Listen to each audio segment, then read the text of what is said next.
Hi, my name is Sarah, and I'm one of the tutors at Rowan University that had the pleasure of working with Sophia this semester. So for this lesson, it'll be on writing, and this lesson will cover a strategy to be able to write and add more detail, and the strategy is called show, not tell. This semester, I noticed that Sophia would always come into the reading clinic, with great stories. She shared how her day went, she talked about her pets, and she also talked about her family, wonderful stories that she shared. And she has so much great information and detail. However, when it comes to her writing, that great knowledge she has does not transcribe. And so we want to help her, give her strategies that can help her so that she can build on her writing skills. So this lesson will help her with that. And this is a lesson that you can help with her at home for Sophia. And so we want to focus on adding more detail by showing and not telling.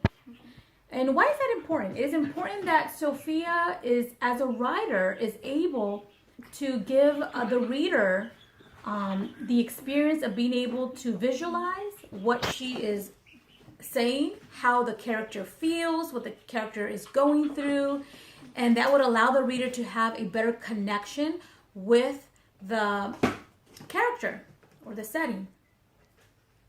And so there's times that telling is important. For example, when you are writing about a memory, we can talk about it or write about it through telling.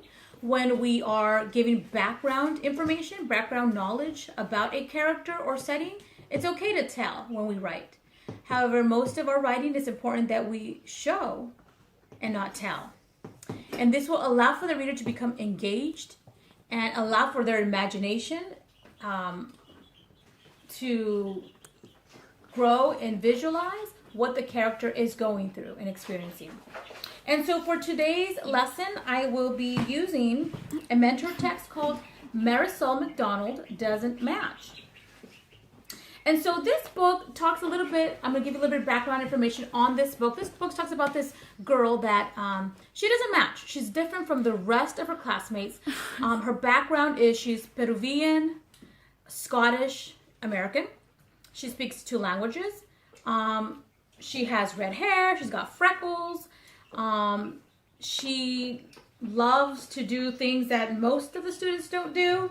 And so she's teased about it because she's different. And so this book gives a lot of great detail in the writing, in the character expressing how they feel. And I'm going to use one of those examples. So I'm going to read the sentence, and we're going to see if it's a show or not tell sentence. The sentence reads, "When we get to the dog pound, there are many different dogs." So what does this sentence tell us? This sentence tells us that there's many dogs, and they're different. Does this sentence show? Can we visualize what that looks like? No, because this is a sentence that tells us what's happening. And so now I'm going to share with you in the book where we're able to find this sentence that would have been used as a tell sentence where they're adding detail. And so, in our mentor text,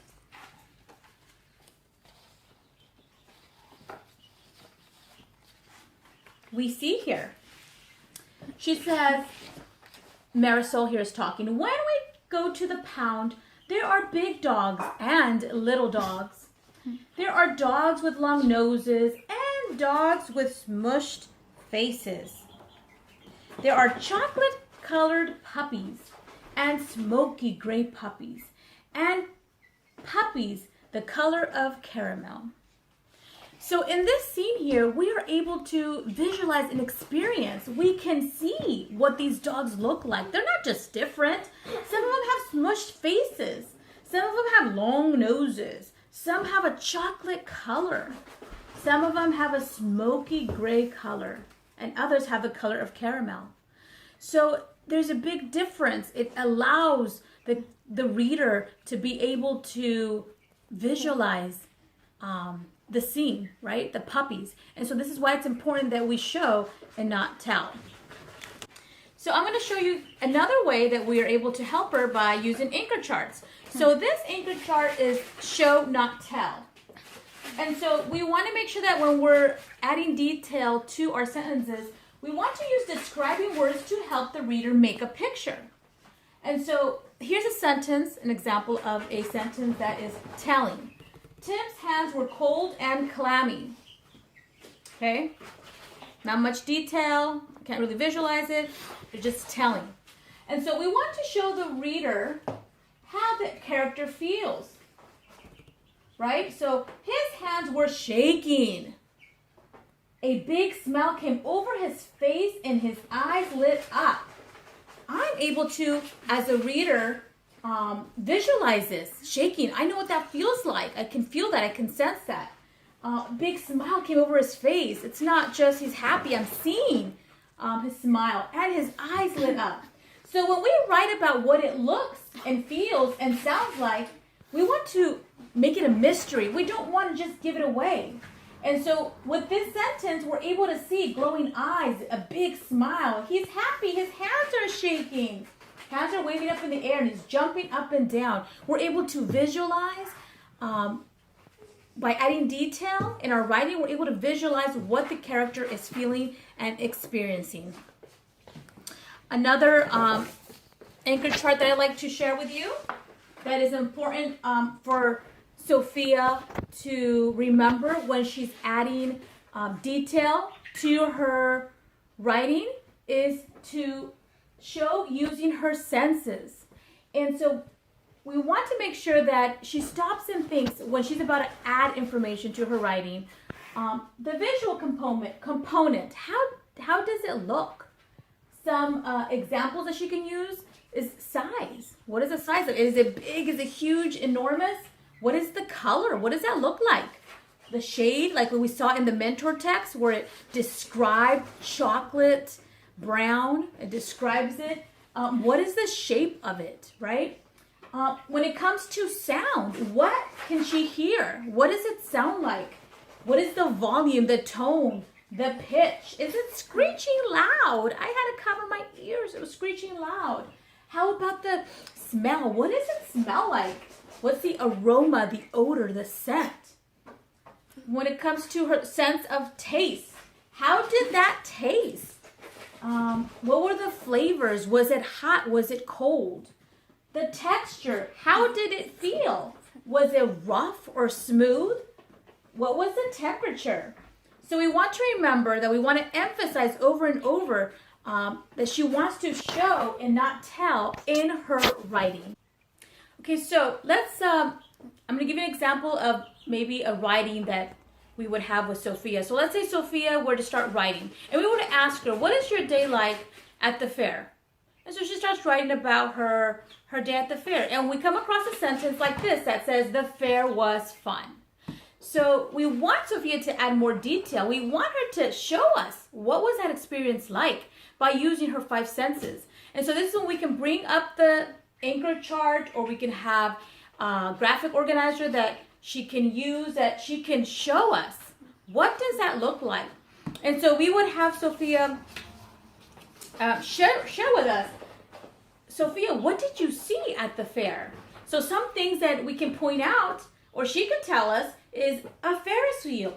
Ferris wheel, lots of colors, lots of people, vendors. We see lots of games and lots of prizes.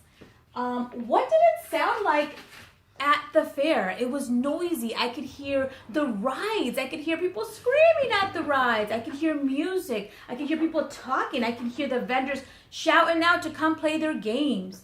What did you smell when you were at the fair? Ooh, I smelled popcorn. I smelled cotton candy. I smelled hot dogs. I smelled the aroma of delicious funnel cakes. What did you taste when you were at the fair? Oh, I had a yummy pretzel dipped in delicious sauce, nacho sauce or whatever it was. What did she taste? What did she eat? I had ice cream. I had pizza. What was the texture? How did it feel?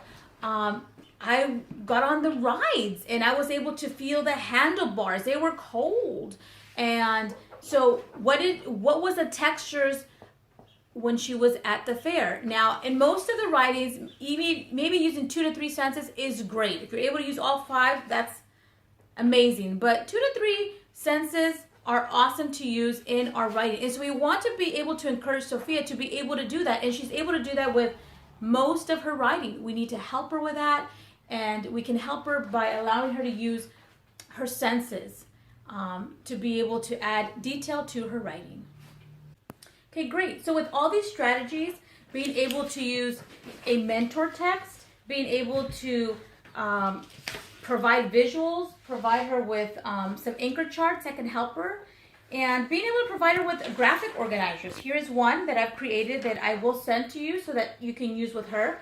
Every time she has a writing, we can have her use the 5 senses, visual, smell, taste, what does she hear, and texture, so that she can add this information and then she can put it into her writing. There's also lots of lists, and I will provide you with one, of show not tell, and it gives them a lot of description words that they can use. These are graphic organizers that can help Sophia, so that it'll break her assignment down in steps to help her, provide her that support she needs to add more detail to her writing. And so it is important for her to be able to use her 5 senses when she's writing, so that she can show and not tell. And so this lesson on the writing assignment of show not tell will help Sophia to become that great writer that we know she is, and it'll give her the supports that she needs to be able to build on her writing skills. Thank you.